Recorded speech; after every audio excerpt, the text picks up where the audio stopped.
So, the government of India gave the right to information to the citizens of India to ensure transparency and accountability, which are the hallmark. अब transparency मतलब there is no secrets, जो है आपके सामने है, and accountability means all the आपको पता है जैसे वोट्स के पहले जब हमारा इलेक्शंस होते हैं तब एक बजट डिस्कस किया जाता है फॉर द कंट्रीज, वो न्यूज चैनल में काफी डिस्कस होता है, तो ऐसे हमको बताया जाता है. सो आफ्टर 2000 काफी चीजें चेंज हुई पॉलिटिकली, राइट टू इन्फॉर्मेशन के रिलेटेड, क्योंकि आपको पता है राइट टू इन्फॉर्मेशन 2005 में आया था.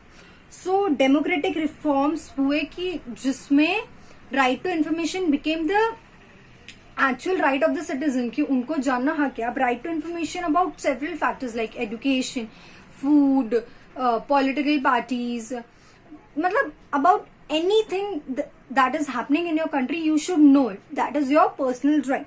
और इन सब चीजों से क्या होता है कि हमारा जो यूथ होता है वो कनेक्ट होता है. Youth, we can say youth, मतलब हर कोई भी जनरेशन वो काफी ज्यादा कनेक्ट होता है ये सब से. सो इससे क्या होता है, हमारा डेमोक्रेसी ही स्ट्रेंथ होता है. Now coming to the second most important topic, that is social justice and equality. अब ये टर्म से तो हम इतना ज्यादा फेमिलियर होंगे. So what do we actually mean by social justice and equality. अब आपको पता है कोई भी बेसिस में हो, be in the caste, gender, religion, कोई भी बेसिस में हो, काफी ज्यादा इनइक्वालिटी हमारी कंट्री में. ऐसा नहीं हमारी कंट्री बहुत पिछड़े उसकी है, लेकिन ऐसा हो रहा है कि there are several things that are happening जिसके वजह से ये सब चीजें काफी होती है कंट्री में. और टू एस्टैब्लिश सोशल जस्टिस हम लोग को वो चीजें हटानी पड़ेंगी जो सोशल इनइक्वालिटी कर रही हैं. अब वो चीजें हम हटाने की पूरी कोशिश करते हैं और वो इंसिस्ट करते हैं जिससे सोशल इक्वालिटी है. सो हमारे कॉन्स्टिट्यूशन का मेन ऑब्जेक्टिव यही था, social justice and equality. Constitution ने नई गाइडलाइंस बनाई थी on the basis of social justice and equality to establish a new society which is free from racism, any kind of racism, any kind of inequality, any kind of social injustice. सो हम लोग को क्या करना पड़ेगा, ये discrimination हटाना पड़ेगा. Discrimination कौन से बेसिस पे होता है, caste, religion, status, gender, place of birth, property, what not. Now you must be wondering place of birth से कैसे रेसिज्म होता है. हाँ, होता है. Place of birth, for example the east India people, they have the very different features. So लोग उनको Nepali term करते हैं, and that is how you face the racism on the basis of the place of birth. इसमें तो हमारा कोई वो भी नहीं था, लेकिन हम उसकी वजह से भी फेस करते हैं. So establish social justice and equality efforts हर लेवल पे किए जाते हैं, whether be at the base level और at the most highest level. हम हर लेवल पे कोशिश करते हैं कि हम सोशल जस्टिस मेंटेन कर सकें. अब देखते हैं हमारे कॉन्स्टिट्यूशन ने कौन कौन से एफर्ट्स लगाए हैं ये मेंटेन करने के लिए. So first is policy of reservation. अब रिजर्वेशन ये टर्म से भी आप बहुत फेमिलियर होंगे. जो लोग डिप्राइव्ड होते हैं, जिनको अपॉर्चुनिटीज नहीं मिल पाती. अब सेवरल पार्ट्स है जिसमें फॉर एग्जाम्पल पहले के जमाने में, मतलब in the I am talking in the eras of 90s, उसमें क्या होता था पता है कि जो लोग लोअर कास्ट, एक्चुअली उसके पहले भी ये सब तो पहले बहुत पहले से हो रहा है, तब एक्चुअली लोग इसके लिए खड़े हुए थे. तो जो लोअर कास्ट के पीपल होते थे उनको काफी ज्यादा ये सब झेलना पड़ता था, रेसिज्म काइंड ऑफ, दैट उनको पढ़ने नहीं दिया जाएगा, उनको सोशल राइट में इक्वालिटी नहीं मिलती है. सो इसके लिए गवर्नमेंट ने इन लोगों के लिए special kind of reservation in the sector of education as well in the government sector इसमें बनाए. और कुछ सीट्स होती है, फॉर एग्जाम्पल 100 में से जैसे 20% ऑफ सीट इन लोग के लिए रिजर्व्ड होती है. और शेड्यूल कास्ट और शेड्यूल ट्राइब के, ये other backward class that is OBC peoples के लिए भी है कि उन लोग अपने स्पेसिफिक नंबर ऑफ रिजर्वेशन उनको मिलता है.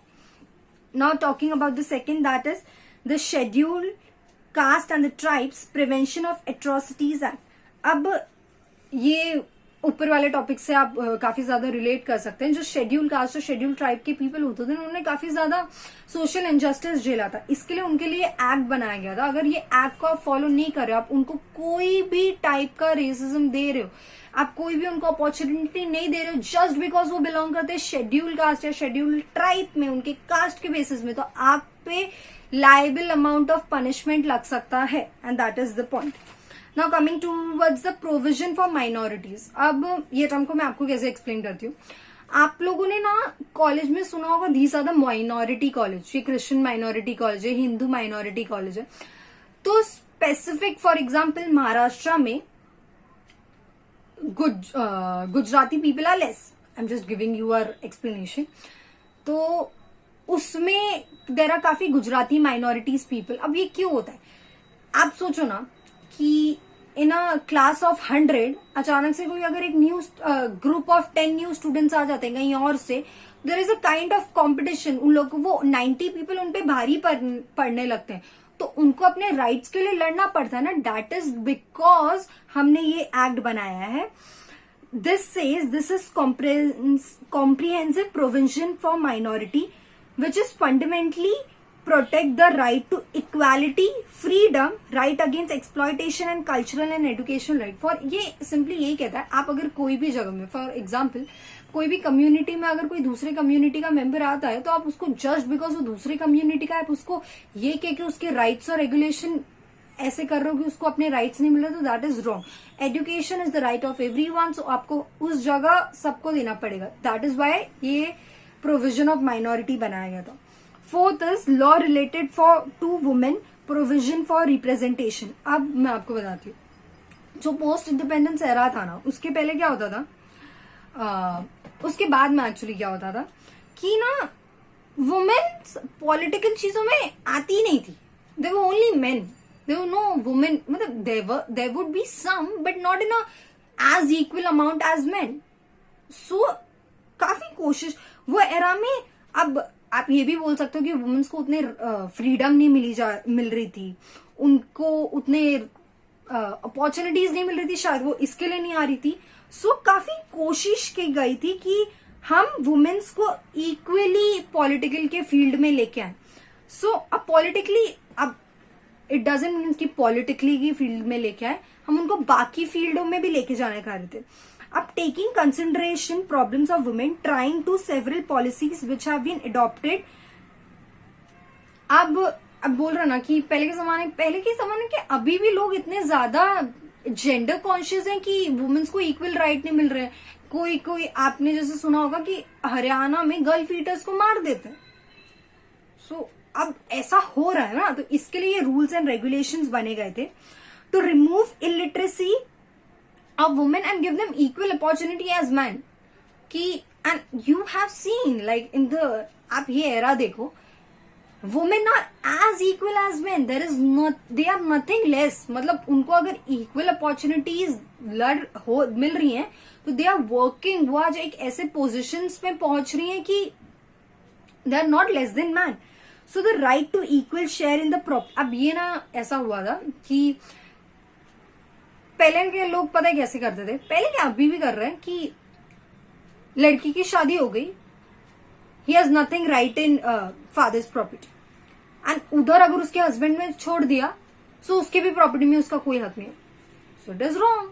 सो इसके लिए गवर्नमेंट ने एक लॉ बनाया था कि girl have the equal right in the father's property as well as in the husband's property.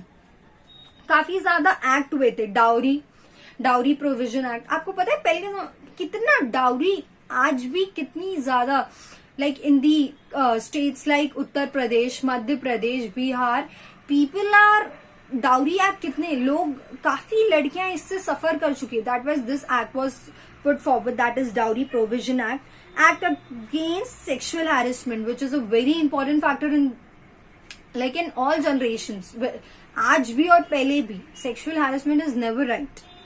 Domestic violence, घरेलू हिंसा जो आपने सुनी होगी, लाइक लोग पीपल से कि वुमेन्स काफी ज्यादा इसका भी शिकार हुई थी, उनको घरेलू हिंसा, दैट इज उनको काफी ज्यादा मार पीट, ये सब वायलेंस वो झेल रही थी, तो इसका भी एक्ट बनाया गया था।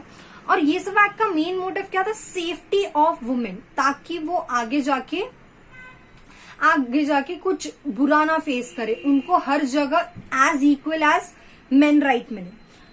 अब वुमेन, मैंने आपको बताया कि वुमेन काफी ज्यादा लेस इंटरएक्टिव थी ये पॉलिटिक्स के मामले में, तो काफी कंट्रीज ने वुमेन्स को कोशिश की कि वो आ सके, इवन इंडिया वाज ट्राइंग, और वो काफी हद तक पॉसिबल भी हो सका था। एंड ये 2 रूल्स भी आए थे, 2 amendment, that is 73rd and 74th। 73rd is I guess dowry act, तो ये वुमेन्स के अगेंस्ट काफी आए गए थे कि वो अपने लिए लड़ सके। Even 33% of the seats women's के लिए सिक्योर होती हैं कोई भी फील्ड में। अब सेल्फ गवर्नमेंट उनके लिए इतनी सीट्स बचा के रखता है, these are the reservation for the women, और एक्चुअली ये आई गेस 50% तक बढ़ चुकी है in many states including Maharashtra. और there is a commission called national commission of women which have establish in state level for the security of women. वो women's के right, उनकी सिक्योरिटी, उनके फ्रीडम, ये सब के लिए लड़ती है। और ऐसे काफी मूवमेंट्स हुए गए थे, ऐसे काफी चीजें वुमेन्स के लिए, काफी एक्ट्स बनाए गए थे, और इसका मेन अंडरलाइन मोटिव क्या है, that is to maintain the dignity and the self esteem of the women. आपको कभी नहीं भूलना चाहिए that women's are as equal as man, just because we at that period of time they are not getting that equal opportunity, that doesn't mean they are less than you. So हम लोग को फिर इसके लिए काफी मैंने बोला ना पे एक्ट्स बने कि वो अपने बोल सकती है दैट वो सोशल जस्टिस या सोशल इनइक्वालिटी फेस कर रही है।